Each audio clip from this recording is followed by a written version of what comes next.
இந்த மாதிரி திருப்பி அடி இதெல்லாம் டயலாகா கேட்கும் போது எங்களுக்கு நல்லாதான் இருக்கு. பட் திரும்ப இப்படி பண்ணுவீங்க நாங்க நினைச்சு கூட பாக்கல. ஏண்டா உங்க அண்ணன் பேசுறதும் எல்லாம் டயலாகா தானே இருக்குது. உங்க அண்ணன் பேசுற டயலாகும் எல்லாம் பேசும்போது நல்லா தேன்லாம் வடியில அப்படியே ரச்சகன் படத்துலயாச்சு அந்த நரம்பு வந்து புடைக்கும். ஆனா சீமான் பேசுற டயலாக் எல்லாம் கேட்டீங்கன்னா அந்த நரம்பு அப்படியே புடைச்சு வெடிச்சு ரத்தம் செதம்.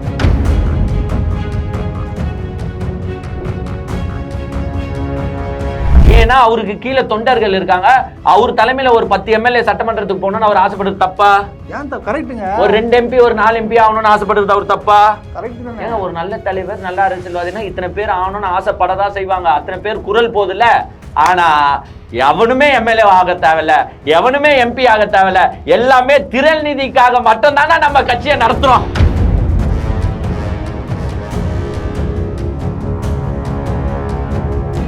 சரக்கே இல்லாம தமிழ்நாடு இருந்துச்சுன்றியா கொரோனா டைம்ல மூடும் போது? நீ சொல்லு, நீ குடிக்காம இருந்தியா? நீ குடிக்காம இருந்தியா கொரோனா காலத்துல? 5 கேஸ் வாங்கிட்டு போனி 1848 என்ன பண்ண? நீ குடிக்காம இருந்தியா? வைன் ஷாப் மூடி தானே இருந்துச்சு. நீயோ இல்ல சாட்டை துரைமுருகனோ குடிக்காம இருந்தீங்களா கொரோனா காலத்துல? இறக்குமதி பண்ணி குடிக்கிறானுங்க. என்ன பண்றது? ஊரே குச்சின் தான் இருந்துச்சு கொரோனா டைம்லயும். என்ன ஃபுல் அடிக்கிறவன் ஆஃப் அடிச்சான், ஆஃப் அடிக்கிறவன் கோட் அடிச்சான், கோட் அடிக்கிறவன் கட்டிங் ஆகுது.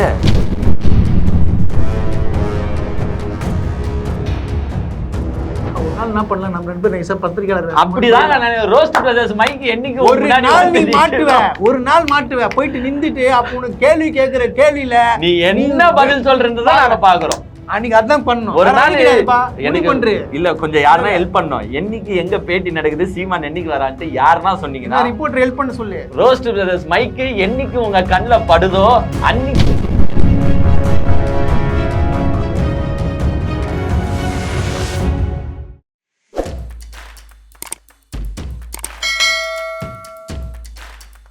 அடங்க மறு அத்துமீறு திமிரியே திருப்பி அடி அப்படின்னு சொல்லும் போது அந்த நரம்புல அப்படியே அந்த ரச்சகன் படத்துல ஓடும் பாத்தியா? வரலையா? ஏய் வருதுடா, ஒழுங்கா படுறா. அப்படியே ஓடி அப்படியே காதளவா பிச்சுக்கின்னு அடிக்கிற மாதிரிதான் இருக்கு பேசும்போது. ஆனா அது செயல்ல இருக்கா? என்னையா மது ஒழிப்பு மாநாட்டுக்கு போய் ஸ்டாலினை கூப்பிட்டுருக்கீங்க? சரக்கு ஃபேக்டரி வச்சுன்னு இருக்கிற திமுகவை நீங்க எப்படி கூப்பிடலாம்?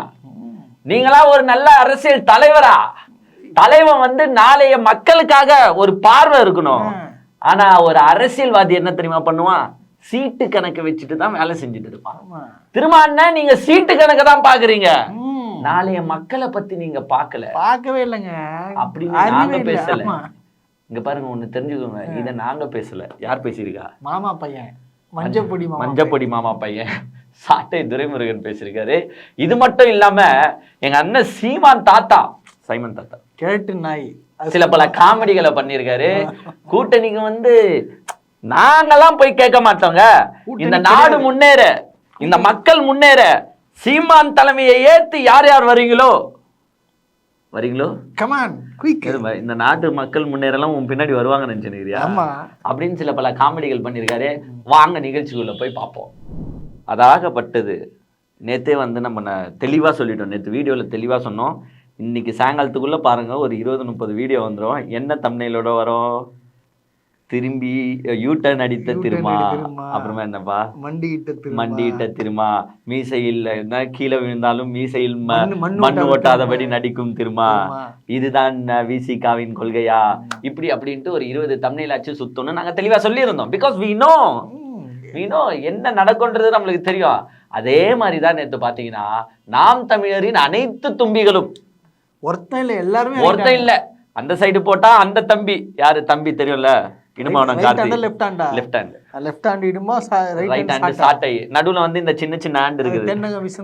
இந்த மாதிரி சின்ன சின்ன ஹேண்ட் மொத்தமா சேர்ந்து என்ன பண்ணிருக்குன்னா திரும்ப வந்து நேத்து விமர்சிச்சிருக்காங்க யூடியூப்ல. ஆமா யூடியூப்ல விமர்சிச்சிருக்காங்க. அதான் ஆமா யூடியூப்ல தான். அந்த கட்சி வேற எங்க நடக்கும்? யூடியூப்ல தானே. இல்ல பேச போற நினைச்சுக்க போறாங்க. சில பல கேள்விகளை வந்து எங்க அண்ணன் சொல்லக்கூடாது. சரி ஓகே, மாமா தானே மாமான்னு சொல்லி அண்ணன் சில டைம் ஃப்ளோல வந்துருது அது அண்ணன்ட்டு. ஏன்னா நம்ம மரியாதை கொடுத்து பேசி பழக்கம் யா பெரியவங்களுக்கு. எங்க அம்மா அப்பா அப்படிதான் ஏன் வளர்த்துருக்காங்க. அதுதான் மாமான்னு சொல்லி கூப்பிடுன்னு சொல்லி. சரி ஓகே விடு, நான் மன்னிப்பு கேட்டுக்கிறேன். இந்த மாமா பையன் சாட்டை துரைமுருகன் வந்து நேற்று என்ன பேசியிருக்காருன்னா, விசிகாவை விமர்சிச்சுட்டு நீங்க எப்படி வந்து போயும் திமுகவை கூப்பிடுவீங்க, மது ஒழிப்புன்னு வச்சுட்டு மு.க. ஸ்டாலினை போய் இன்வைட் பண்ணிருக்கீங்களே, உங்களுக்கெல்லாம் மானம், சூடு, சொரணம், ரோசம். சீமானை கூப்பிடணும், சீமான் தாத்தாவை கூப்பிடுத்தானே, நீ ஏன் ஸ்டாலினை கூப்பிட்ட? அறிவில்லை உங்களுக்கு? அதுக்கு தான் வன்னியரசு அன்னைக்கு தெளிவா சொல்லிட்டாரு. என்ன சொன்னாரு? இதுனா மது ஒழிப்பு மாநாடியா, மது குடிப்போர் மாநாடு கிடையாது, நாங்க எப்படி சீமான கூப்பிடுறது கரெக்ட் அப்படின்னு தெளிவா சொல்லிட்டாருல. அப்புறமா நீ திருப்பி வர, நீ முதல்ல அன்னைக்கு குத்துன குத்து வலிக்குமா இல்லையா? ஒரு சைமனை வந்து போற போக்குல டேய் போடா எச்ச நாயன்ற மாதிரி அடிச்சு தெரித்திட்டாங்க விசிகாக்காரங்க. அப்பவே அந்த காண்டு அந்த புகைச்சல்லே இவங்க இருந்தாங்க. ஐயோ இவங்களை கலாச்சே ஆகணுமே, விசிகாவை செஞ்சே ஆகணுமே, தைரியமா பேசிட்டா. ஆமா எதுனா செய்யணும்னு வெயிட் பண்ணிருந்தானுங்க. ஆனாலும் சரி திரும்ப வந்து திமுகவை எதிர்த்து பேசியிருக்காரு. அதனால இப்ப கலாய்க்க தேவையில்ல, சைலண்டா இருங்களா தம்பிகளா, டேய் எதுவுமே விசிகாவை பத்தி பேசிடாதீங்க. எஸ் அப்கோர்ஸ் வன்னியரசு வந்து நம்ம அண்ணனை கலாச்சிருக்காரு, கேவலமா தான் கலைச்சிருக்காரு. போற நாயம் வந்து எட்டி ஓட்டிக்கிற மாதிரி பேசியிருக்காரு. இருந்தாலும் பேசாதீங்க, நம்ம கூட வர போறாங்க. திரும்ப இப்போதான் திமுகவை எதிர்க்க ஆரம்பிச்சிருக்காரு. அந்த நேரத்துல நீங்க கொண்டாட்டமா இருந்தாங்க, கொண்டாட்டமா நீங்க போய் எதுனா பேசி திரும்ப நம்ம சைடு திருப்பி விட்டு போறீங்கன்னா வாய மூடுங்களான்னு சைலண்டா ஆஃப் பண்ணேன். ஆனா நேத்து ஸ்டாலினை போய் சந்திச்ச உடனே இவங்களால முடியல, தாங்க முடியல. ஐயோ எரியுதே, எரிதடி மாலா, எரிதடி மாலான்ற மாதிரி எந்த சைடுல இருந்து எரியுதுன்னு தெரியல. நாலுல வெடி, கீழேகாவா மேலேகாவா, எந்த சைடு எரியுதுன்னே தெரியாம புகைச்சல்ல இவங்க ஒண்டிதான் எரிஞ்சாங்களான்னு பார்த்தா எல்லாருமே எரிய ஆரம்பிச்சிட்டாங்க. ஏன்னா எல்லாருமே வந்து இதை பெரிய அரசியல் இதை வச்சு செய்யலான்னு பிளான் போட்டதுல வந்து திரும்ப வந்து அப்படியே தூக்கி ஊத்திட்டாரு. அப்பதான் வந்து எங்க அண்ணன் நேற்று வீடியோ போடும் போது பேசுறாரு, என்னங்க உங்க டைலாக் எல்லாம் மூஞ்சில வெரி வெரி வெரி வெரி தெரியுது, கோவப்படுறாரு. பிளட் பிரஷர் ஆகுது, பிபி ஆகுது, வயசாயிடுச்சு. இது எப்படின்னா ஒரு பொண்ணு வந்து நம்ம கிட்ட ஐ லவ் யூ சொல்ல வரோன்னு நம்ம ஏங்கிட்டு இருந்த வேலையில பக்கத்துல பேச, அதுவும் பக்கத்துல வந்து நம்மளுக்கு பிடிக்காதவங்க கிட்ட போய் சொன்னா அப்படிதானே ஆகி போச்சு. அந்த வெறித்தனம் சாட்டை மூஞ்சில நான் நேத்து பாக்குறேன், ஆக்ரோஷமா இந்த டைலாக பேசுறாரு. அடங்க மறு அத்துமீறு திமிரி எழு திருப்பி அடி அப்படிங்கிறதா தாரக மந்திரம். நரம்பு புடைக்குது சொல்லும் போது அப்படியே நாக்கு பூச்சி கிளம்பி காது வரைக்கும் வந்து டர்னு போகுது. அடங்க அடங்க மறு அத்துமீறு திமிரி திருப்பி அடி, இதெல்லாம் டைலாகா கேட்கும் போது எங்களுக்கு நல்லாதான் இருக்கு. பட் திரும்ப இப்படி பண்ணுவீங்க நாங்க நினைச்சு கூட பாக்கல. ஏண்டா உங்க அண்ணன் பேசுறதும் எல்லாம் டைலாகா தானே இருக்குது. உங்க அண்ணன் பேசுற டைலாகும் எல்லாம் பேசும்போது நல்லா தேன்லாம் வடியில அப்படியே ரச்சகன் படத்துலயாச்சு அந்த நரம்பு வந்து புடைக்கும். ஆனா சீமான் பேசுற டைலாக் எல்லாம் கேட்டீங்கன்னா அந்த நரம்பு அப்படியே புடைச்சு வெடிச்சு ரத்தம் செதம். அந்த அளவுக்கு கதைக்காரன் தானே உங்க அண்ணன். ஜெயிக்க மாட்டாங்களா? இல்ல கொய்யால விசிகாவுக்கு கூடுதலாக சீட்டு வேணும், அமைச்சரவை இடம் வேணும். திமுக ஜெயிச்சாதானே வாங்குவீங்க. கொய்யால திருவிழா நடந்தாதானே, திருவிழா நடந்தாதானே வர அதுக்குலாம் லாஸ்ட்ல வர. உங்க அண்ணன் பேசாத பேச்சா கொய்யாலன்னு சொல்லி மீன்காரங்கிட்ட வந்து நான் வந்து பாம குத்தாம்புவேன்னு சொன்னீங்க. கொய்யால பாம குத்த, கொய்யால பாம குத்தாம்பியா? மீனவனுக்கு பாம குத்தாம்ப முடியுமா? நரம்பு புடைக்குது உங்க அண்ணன் பேசும்போது. நரம்பு பிடிக்குமா? கொய்யால ஜிஎஸ்டி நான் பே பண்ண மாட்டேன். இதே மத்திய அரசுக்கு நான் ஜிஎஸ்டி பே பண்ணுமா? பே பண்ண முடியாது. கொய்யால பே பண்ண முடியாதுன்னு நீ தானே சொல்லுவ. கொய்யால தமிழ்நாடுக்கு இந்தியாவுக்கு மேட்ச் நடக்குதுயா. கொய்யால தமிழ்நாட்டுக்கிட்ட இந்தியா மோடி ஜெயிச்ச பிறகுதான் வேர்ல்டு கப்புக்கு போனோம். அப்படி இல்லன்னா நான் என் இந்தியாவை விட்டுட்டு தமிழ்நாடு அனுப்புவேன் அப்படின்னு நீ பேசினல கொய்யால. அப்ப நரம்பு புடைக்க தானே செஞ்சிச்சு எங்களுக்கு. உன் அண்ணன் ஊத்துறதோ மொத்தமா கதை தானே ஐயா. உன் அண்ணன் நரம்ப புடைக்கிறதுக்கு மட்டும் தானே ஊத்துறான். எங்கன்னா சாத்தியா கூறுதான் நீ பேசுறது இல்ல கிடையாது. இல்ல அவனுக்கு கட்சியில படிச்சவனுங்களா இருக்கிறானுங்க கிடையாதுங்க. படிச்சாலும் மூளை மங்கிடும். படிச்சவனே கிடையாதுங்கறியா? ஏய் சாட்டையெல்லாம் நல்லா படிச்சது, நல்லா படிச்சு மறந்து ஹைலி எஜுகேட்டட். அவ்வளவு டாக்டர்ஸ் இருக்காங்க அவங்க கட்சியில. என்னடா டாக்டர்ஸ்? செக்ஸ் டாக்டர்ஸ் கிடையாது, எல்லாமே நல்ல டாக்டர்ஸ் இருக்காங்க. செக்ஸ் டாக்டர் பத்தியும் இப்ப அவர் ஒரு வீடியோ போட்டாரு சாட்டை. அது போடுவாங்க. ஆமா அது மெயின்ல அது காந்தராஜ பத்தி ஒரு வீடியோ போட்டிருக்காரு. அதையும் பாக்குறேன். எங்க அண்ணனுக்கு பிடிச்ச சப்ஜெக்ட்ன்றனால அதை எடுத்து போட்டு தெரியும்ல. இவர் வந்து முக்தாரியா காந்தராஜ கூப்பிட்டு இன்டர்வியூ எடுத்தாருன்னு கேக்குறாரு. இந்த நாய் யாரை கூப்பிட்டு இன்டர்வியூ எடுத்துச்சு தெரியும்ல? மகா 1.5 hour எப்படிங்க? 1.5 hour இல்ல அது எப்படி? அது இதுக்காக எதுனா ஸ்பெஷல் மருந்து நீங்க வச்சுட்டீங்களா? ஸ்பெஷல் மருந்து நாய் நம்ம மாரி மாமா வர. பையலே நாய் மாரி வர. ஒரு அரசியல் சேனலும் உண்டு. அதுல கூப்பிட்டு மகாவிஷ்ணு 1.5 ஹவருக்கு செக்ஸ் எப்படி பண்ணுறதுன்ற வீடியோ ஏண்டா, 10 எடுத்து மணிக்கு நீலாம் வந்து போட்டுக்கிறீங்க. முக்தாரி ஏன் காந்தராஜ தூக்கி இன்டர்வியூ தரு நீ கேள்வி கேட்கறியா? உனக்கு என்ன இருக்குது அத கேள்வி கேட்க நீ? 1.5 ஹவர் மேட்டரை கேட்குற. அப்புறமா சரி நானும் வஜின் தான், நான் வஜின் கலனாயிட்டு. ஐயோ, இந்த மானங்கெட்ட பொழப்புக்கு இந்த தம்பிகளின் நிலைமையே இப்படிதான். ஐயோ, இவங்க தம்பிக்கு நிலைமைன்னு சொல்றேன் கேளுங்க. இப்ப கண்டென்ட் இல்லைன்னு சொல்லிட்டு இன்னும் போயிட்டானுங்க. இப்ப இந்த பிரியங்கா மணிமேகலை மேட்டருக்கு இவங்க புள்ள இறங்கிட்டானுங்க. உள்ள இறங்கிட்டானுங்க. பிரியங்கா வந்து வடநாடா, இப்ப மணிமேகலை தமிழ்நாடா, அதனால வந்து பயங்கரமா பங்குச்சுன்னு சொல்லிட்டு பழக்கிறானுங்க தம்பிகள். நான் எந்த கட்சிகளாச்சு இப்ப இதுல முக்கியத்துவம் கொடுப்பானுங்களா? இவனு கொடுக்குறானுங்க. இவனும் கொடுப்பாங்களே. வேற வேற வேலை வெட்டி என்ன இருக்குது அந்த கட்சி? வேலை வெட்டி அதுலயும் பாருங்க, உங்க அண்ணனே தமிழ் தான்டா, உங்க அண்ணன் மலையாளம் தான்டா. உங்க அண்ணன் ஒரு 2 ஆங்கரு, ஒரு ஈகோ இஷ்யூ. எல்லாருக்கும் ஈகோ இஷ்யூ இருக்கதா செய்யும், அது தப்பு கிடையாது. அவங்க சண்டையை போட்டுறாங்க. அதுல என்னடா அங்க போயிட்டு பிரிச்சுக்கிட்டு இது வட ஆங்கரு, இது வந்து தென் ஆங்கரு, அதனால நாங்க தென் ஆங்கருக்கு தான் சப்போர்ட் பண்ணுவோம்னு உருட்டுறீங்க. கட்சி தலைவன் தமிழனா ஃபர்ஸ்ட் மலையாளி அது கேளுங்க முதல்ல. அது கேட்க மாட்டீங்களே ஏன்? சரிடா டேய், என்ன டைவர்ட் பண்ணி நீ நம்ம என்ன கண்டென்ட்ல இருந்தோம் நீ எங்க தூக்கி டென்ஷன் பண்ணி விட்டுறீங்க. மக்கள் வந்து கன்ஃபியூஸ் ஆயிடுவாங்க. Shut your bloody mouth man, come to the point. கரெக்டா இல்லையா? இப்படி வந்து சாட்டை துரைமுருகன் பாத்தீங்கன்னா நேத்து வீடியோல பொங்கி பேசிருக்காரு. திரும்ப என்னென்னமோ விமர்சிச்சாரியா. அது என்னன்னு பார்த்தனா லாஸ்ட்ல வந்து ஒரு டயலாக் பேசுறாரு. ஒரு நல்ல தலைவர் நாளைக்கு நம்ம ஜெனரேஷன் நல்லா இருக்கணும்ன்றதுக்காக தான் வேலையை பார்ப்பாங்க. ஆனா ஒரு அரசியல்வாதி என்ன தெரியுமா பண்ணுவான்? நாளைக்கு நம்மளுக்கு எவ்வளவு சீட்டு கிடைக்கும் அந்த கணக்கோட மட்டும் தான் இருப்பான். இங்க திரும்ப வந்து நல்ல தலைவரா நல்ல அரசியல்வாதியான்னு பாத்தீங்கன்னா அரசியல்வாதிங்க. இப்ப திமுக கூட்டணியில எவ்வளவு சீட்டு வேணும் அந்த பேரத்தை மட்டும் தாங்க அவருக்கு பேச தெரியுது. அவர் நல்ல தலைவர் கிடையாதுங்க அப்படின்னு மாமா பையன் சாட்டை துரைமுருகன் சொல்றாரு. நான் ஒன்னே ஒண்ணு கேட்கிறேன், நான் ஒன்னே ஒண்ணு இங்க தெளிவு பத்திக்கிறேன். நல்ல தலைவரா இருந்தாலும் சரி, நல்ல அரசியல்வாதியா இருந்தாலும் சரி, நாளைக்கு எத்தனை சீட்டு பெற போறோன்றதும் முக்கிய பாயிண்ட் தான். ஏன்னா நம்ம குரலா எத்தனை பேரு போய் சட்டமன்றத்துல ஒலிக்க போறாங்க, நம்ம குரலா எத்தனை பேர் பார்லிமெண்ட்ல போய் ஒலிக்க போறாங்க அப்படின்னு சிந்திச்சு வேலை செய்யறவன் தான் நல்ல தலைவர், நல்ல அரசியல்வாதி.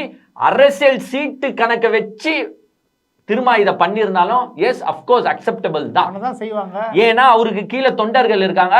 அவர் தலைமையில ஒரு 10 எம்எல்ஏ சட்டமன்றத்துக்கு போகணும்னு அவர் ஆசைப்படுறது தப்பா?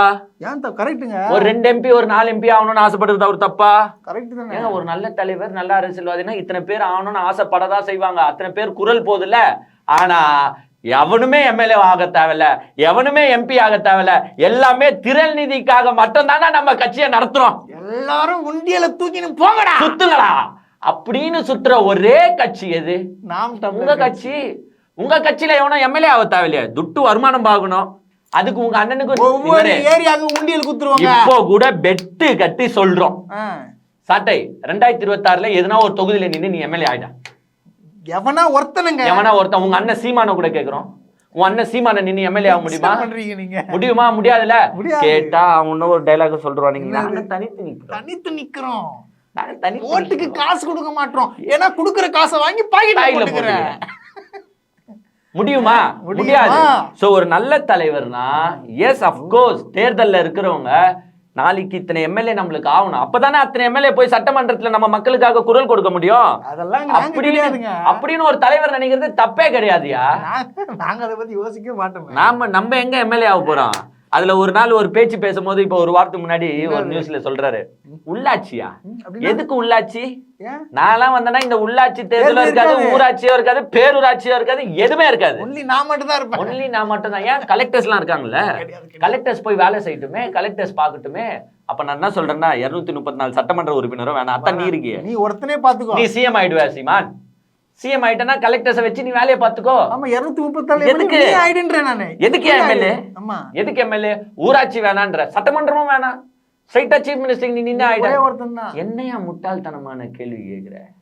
இல்ல எனக்குலாம் அதை கேட்கும் போது ஆவுது பேர் காண்டு. அப்படின்னா இதுல என்ன தெரியுதுன்னா அவனுங்க ஆளுங்க கவுன்சிலர் கூட ஆகக்கூடாதான், எம்எல்ஏ ஆகுறது கூட இல்ல, கவுன்சிலரும் ஆகக்கூடாதான். எவ்வளவு பேர் உன் கட்சியில கவுன்சிலருக்கான கூட இருப்பான் தெரியுமா? நீ ஊராட்சியே இருக்காது, உள்ளாட்சி தேர்தலே இருக்காதுன்றியே. இது எந்த விதத்துல லாஜிக்? எனக்கு ஒன்றும் புரியலையே. அவருக்கு மட்டும் தான் லாஜிக்குங்க.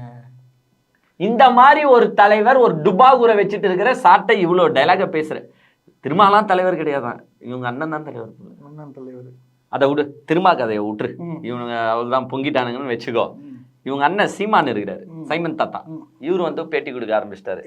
அதான் மது கடையை வச்சு பேசணும்ல, திருமாவை டிரெக்ட் அட்டாக்கு சீமான் பண்ண முடியாது. ஏன்னா திருமாவை தொட்டா இவனுங்க செத்தானுங்கன்றது இவனுங்களுக்கு நல்லா தெரியும்.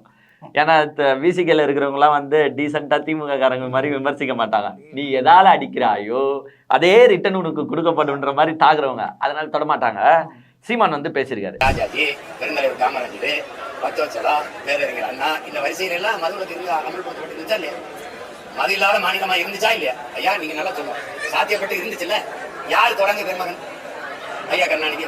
இந்த மது ஒழிப்பை பத்தி அண்ணா இருக்கிற வரைக்கும் மது கடைகள் இல்லைல்ல, இருந்துச்சா இல்லையா? இல்ல. ஏன் எங்க தாத்தா ஓமந்தூரார் இருக்கிற வரைக்கும் இருந்துச்சா? இல்ல. ராஜாஜி இருக்கிற வரைக்கும் இருந்துச்சா? இல்ல. காமராஜர் இருக்கிற வரைக்கும் இருந்துச்சா? இல்ல. அதை தொடங்கி விட்டதே கலைஞர் தாங்கன்னு போற போக்குல சொல்லிட்டு போயிருது. அங்க இருக்கிற பத்திரிகையாளர்கள் யாருன்னா டீசெண்டா இருந்தா கேட்கணும். கேட்டாங்களா? பேச மாட்டாங்க. ஏன் ஒரு பாயிண்ட கேட்டீங்கன்னா பளிச்சுன்னு கேட்க வேண்டியது தானே? ஏயா கலைஞர் திறந்தாருன்னு சொல்றியே, எங்க எனக்கு எக்ஸ்பிளைன் பண்ணு. எந்த வருஷம் திறந்தாரு? சரி, திறந்தவரு மூடினாரா இல்லையா? சரி மூடிட்டாரு, அதுக்கப்புறமா யாரா திறந்தாருன்னு கேட்கலாமா? கேட்கலாங்க. ஏன் கேட்க மாட்டாங்க? இந்த மாதிரி நாக்கு புடிங்கன்னு கேட்டா ஓடுறோம். எந்த பத்திரிகை நீ, எந்த பத்திரிகை நீ, எந்த பத்திரிகை நீ, இல்ல படுத்து தூங்கி இருந்தியானுவ? ஏன் கலைஞர் திறக்கும் போது நீங்க எல்லாம் குப்புற 10 இருந்தீங்களான்னு அந்த படுக்கிறதுல போயிடுவேன். பத்திரிகையாளர்கள் கேள்வியை கேட்கணும். ஏன் கலைஞர் திறந்துட்டு போற போக்குல அப்படியே, அது எப்படின்னா அந்த பாயிண்ட்ல நிப்பாட்ட மாட்டாரு. நிப்பாட்டினா எவனா கேள்வி கேட்டுருவான். ஸோ போற ஃப்ளோல அப்படியே போயிடுது. கலைஞர் திறந்து விட்டாரு. ஏன் எம்ஜிஆர் தான் திறந்தாரு, ஏன் கலைஞர் திறந்து மூடிட்டாரு, திருப்பியும் ஏன் எம்ஜிஆர் திறந்தாரு? அதை கேள்வி கேட்க மாட்டீங்க. யாரு முதல்ல கொண்டு வந்தது? அதை கேள்வி கேட்க மாட்டீங்க. அதுக்கப்புறமா டாஸ்மாக்னு ஒண்ணு டிசைன் பண்ணி விட்டுதே எம்ஜிஆர், அதை கேள்வி கேட்க மாட்டீங்க. அதுக்கப்புறமா கொரோனாவை பத்தி பேசுறாரு. கொரோனா காலத்துல மதுக்கடை எல்லாம் மூடிதான் இருந்துச்சு. யாருன்னா செத்து போறாங்களா? சொல்லு. எத்தனை பேர் செத்து போறாங்க? சொல்லுங்க. திடீர்னு என்ன ஆயிடுச்சு? எத்தனை பேர் குடிக்காம இருந்து செத்தான்? யாராவது சொல்லுங்க, நீங்க சொல்லுங்க. எத்தனை பேர் செத்து போனாங்கன்னு கவர்மெண்ட்டை கேளு. கவர்மெண்ட் சொல்ல, நீ அங்க இருக்கிற பத்திரிகையாளரை கேளு. ஐயா எடப்பாடியை கேளு. உங்க ஐயா எடப்பாடியை கேளு. எத்தனை பேர் இல்லீகல் சரக்கா காசு ஆரம்பிச்சானுங்க, எத்தனை பேர் யூடியூப்ல சர்ச் பண்ணானுங்கன்ட்டு ஐயா எடப்பாடியை கேளு. நீ தான் வந்து அவருக்கு வந்து புலமை பித்தன்ற மாதிரி அவார்டு கொடுத்துட்டியே. இப்ப இருக்கிற அரசியல் தெரியாது, பெனாயிலு சானிடைசரு இல்ல. இப்ப இருக்கிற அரசியல் தலைவர்களை ஐயா எடப்பாடி தான் மிகப்பெரிய புத்திசாலி, ஆளுமை, மிகப்பெரிய ஆளுமை. அப்படி சொம்பச்சவன் தானே நீ. ஏன் எடப்பாடி ஐயா நீங்க ஏன் வாங்கி சாப்பிட முடியலன்னா நீ கேட்க வேண்டியது தானே? அன்னைக்கு எல்லாம் எங்க போயிருந்த? கேட்க முடியாதுங்க, அதிமுக ஆச்சுங்க, நீங்க எப்படி கேட்க முடியாதுல்ல? பெட்டி வந்துச்சா? இப்ப பெட்டி வருது இல்லையோ? பெட்டி வருது இல்ல, கேட்க மாட்டேன். ஏன் அங்க அன்னைக்கு எங்கேயா போயிருந்த? எனக்கு இதெல்லாம் இந்த நாம் தமிழர் கட்சிக்காரங்க கேட்பானுங்களா கேட்க மாட்டானுங்களா? என்னைக்குன்னா அதிமுக ஆட்சியில நீ வந்து மது ஒழிப்பை எடுத்து போராடி இருக்கியா? இந்த மாதிரி பிரஸ் மீட் எல்லாம் குத்துருக்கியா? அதிமுக எம்ஜிஆர் தாங்க திறந்தாருன்னு பேசிருக்கியா? பேச மாட்டேறீங்க. உன் கட்சியில அறிவாளிங்க இருக்கிறானுங்களா இல்லையா? இன்னைக்கும் திமுக தப்பு செஞ்சாலும் ஆமா திமுக செய்யறது தப்புன்னு நாங்க பேசுவோம், அதிமுக செஞ்சு தப்புன்னாலும் ஆமா செய்யறது தப்புன்னுவோம். உன் கட்சிக்காரன் ஏன் அப்படி பேச மாட்டான்? துப்பாக்கில குடுக்குற மாதிரி குருவி சுடுற மாதிரி அத்தனை பேர் சுட்டானுங்களே. அப்ப எங்க போயிருந்த? 13 பேரு, 19 பேரோ சுட்டாங்களே. அப்ப கை சப்பின்னு உட்காந்து. அப்ப எடப்பாடி கூட அந்த அளவுக்கு சொம்படிக்கல. இவன் அச்சாம்பார் சொம்பு. ஐயா பாத்துருக்க மாட்டாரு. ஐயா பேசுறதுலயே தெரியுது. ஐயா நான் கேட்டேன், போன் போட்டு கேட்டேன், என்னையா இப்படி நடந்துச்சுன்னு. அவர் சொல்ற, ஐயோ சீமா நானே இப்பதான் பார்த்தேன், டிவில பார்த்துதான்ப்பா எனக்கே. ஆமா இருக்கக்கூடும் அவருக்கு. எது காவல்துறையே கட்டுல வச்சுட்டு இருக்கிறவரு எடப்பாடி, அவருக்கே தெரியாம சுட்டாங்களாம். சுட்டதே அவர் டிவில தான் பார்த்தாரா? அதை இந்த அசிங்கமா வருது எனக்கு. அதை வந்து இந்த நாய் இருக்குது பாரு, இந்த நாய் ஜிக்ஸா கடிக்குது பெட்டி வாங்கிட்டு. இவெல்லாம் ஒரு தலைவர்னு இவனுக்கு பின்னாடி நீங்க சுத்தி நிற்கிறீங்க. இந்த நாய் வந்து இன்னைக்கு கேள்வியை கேட்குது, திமுக எதிர்த்து கேள்வியை கேட்குது. என்னையா இது லாஜிக்? ஒரு நாள் என்ன பண்ணலாம், நம்ம 2 பேரும் பத்திரிகையாளர் அப்படிதான் ரோஸ்ட் பிரதர்ஸ் மைக் என்னைக்கு ஒரு நாள் மாட்டுவேன் போயிட்டு நின்றுட்டு. அப்ப உனக்கு கேள்வி கேட்கிற கேள்வியில நீ என்ன பதில் சொல்றதுதான் நாங்க பாக்குறோம்.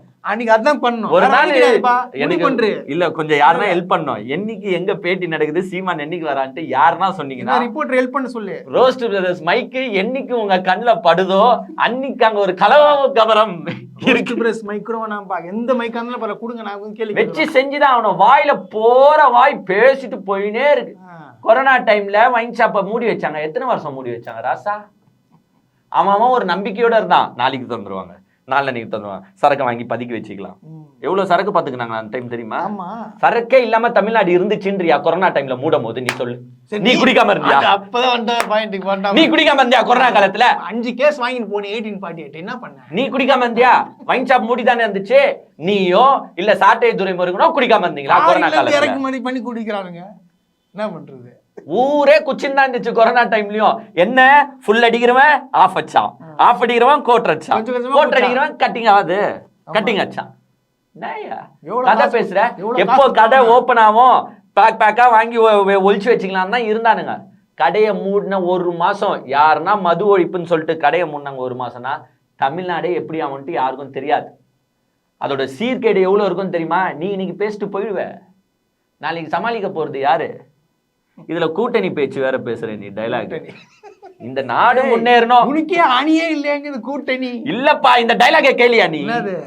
இந்த நாடு முன்னேறணும், நாட்டு மக்கள் முன்னேறணும்னு யாருன்னா என் தலைமையில வந்து சேர்றவங்க தான் வந்து சேரணும். நானா போயிட்டு என்ன அமெரிக்கால கூப்பிட்டாங்க, என்ன சிங்கப்பூர்ல கூப்பிட்டாங்க, நான் போய் கேட்க மாட்டேன். நீங்களா வந்து என் பின்னாடி வந்து சேர்ந்தா ஓகே, ஐம் ரெடி டு கோன்றியே. யார் வருவா, யார் வராங்கன்றது விட இப்போ இப்படி டைலாக் பேசுறியே, ஒரு 1 மந்த் முன்னாடி ரீவைண்ட் பண்ணி தம்பி விசை நம்ம கூட வந்தா நல்லா தான் இருக்கும். தம்பி விசைக்கு நான் எல்லா ஒத்துழைப்பும் கொடுப்பேன், தம்பி விசை குரல் கொடுப்பேன், பின்பலமா நிப்பேன். ஏடா மானங்கெட்டவரே, இவர் ஒரு தலைவர்னு உனக்கு பின்னாடி சுத்தி நிக்கிறானுங்க. இப்போ வீரவசனம் பேசுற நீ. கொஞ்ச நாளைக்கு முன்னாடி வரைக்கும் விஜய்க்கு வால் பூச்சிங்கன்னு சுத்தி இருந்தியா, ஞாபகம் இருக்குதா இல்லையா? விஜய் எங்க போனாலும் விஜய கூட ஹெல்ப் கேட்க மாட்டாரு, அண்ணன் முதலாள வந்து நிப்பாரு. பிறந்த நாளைக்கு கூட வந்து கேட்டாங்களே, உங்க தம்பிக்கு பிறந்த நாள், என் தம்பி நல்லா இருப்பான், விஜய் கூட சேர்ந்தே ஆகணும், இல்லன்னா நம்ம கட்சி காலி. விஜய் வந்து கட்சியை தொடங்கிட்டா நம்ம கட்சியில இருக்கிற 3/4 பேர் போயிடுவான். என் தம்பி எனக்காக மைக் வச்சு பேசிட்டான். நீ நான் ஒண்ணே ஒண்ணு கேக்குறேன், 8% ஓட்டு வாங்கின எம்பி எலெக்ஷன்ல அது உன் திறமையால நினைச்சு? அதிமுக ஓட்டு கேட்டியடா? அதிமுக ஓட்டு பிச்சை எடுத்து உழைச்சிருக்கு, அதிமுகக்கு நான் உழைச்சிருக்கேன், அது அவங்களுக்கு தெரியும். இலை மலர்ந்தால் ஈரமலர்னு சொல்லி இருக்கேன், அது அவங்களுக்கு தெரியும். ஆனா அதிமுக ஐயா விஜயகாந்துக்கும் நான் உழைச்சிருக்கேன். ஐயா விஜயகாந்துக்கு 2016 எம்எல்ஏ எலெக்ஷன் 2014 நான் போய் பேசியிருக்கேன். கேட்டல்ல, பிச்சை எடுத்திய பிச்சை. அப்ப ஏன் கெத்தா நிக்க வேண்டியது தானே? எனக்கு ஓட்டு போடுறவங்க போடுங்க, மத்தது தேவை கிடையாது. அதிமுகவோட கொடி பிடிச்சின்னு வந்து இவருக்கு ஓட்டு கேட்டாங்களாம். மானங்கெட்ட பேச்செல்லாம் பேசி நீங்க வந்து பத்திரிகையாளர் முன்னாடி சீனை போட்டுனுங்கிற. மது ஒழிப்பு மாநாடு, அந்த மாநாடு. நான் சொல்லிட்டா, தமிழ்நாட்டுல வைன் ஷாப் மூட முடியாது. அது யார் வந்தாலும் மூட முடியாது. இப்போ காலகட்டத்துக்கு மூட முடியாது. ஏன் அப்போ அந்த காலகட்டத்துல இருந்துச்சே இல்லைன்னு சொல்றியே, அந்த காலகட்டத்துல காரம் தான் இல்ல, கார் யூஸ் பண்ணாம இருப்பியா நீ? அந்த காலகட்டத்துல போனும் தான் இல்ல, போன் யூஸ் பண்ணாம இருப்பியா நீ? என்ன தெரியுமா கேக்குறான், சாராயம் கேக்குறான்ப்பா. சாராயம் கேக்குறான், அந்த கல்லு கடை வேணும் எனக்கு. கல்லு கடை சாராயம் கேக்குறான், ஸ்ட்ராங்கா அடிக்கணும் அந்த பட்டை. நான் நக்கிட்டு. ஆனா இந்த கட்சியில எல்லாம் எப்படிதான் இருக்கிறீங்க மானம் கேட்டுன்னு சத்தியமா தெரியலங்க.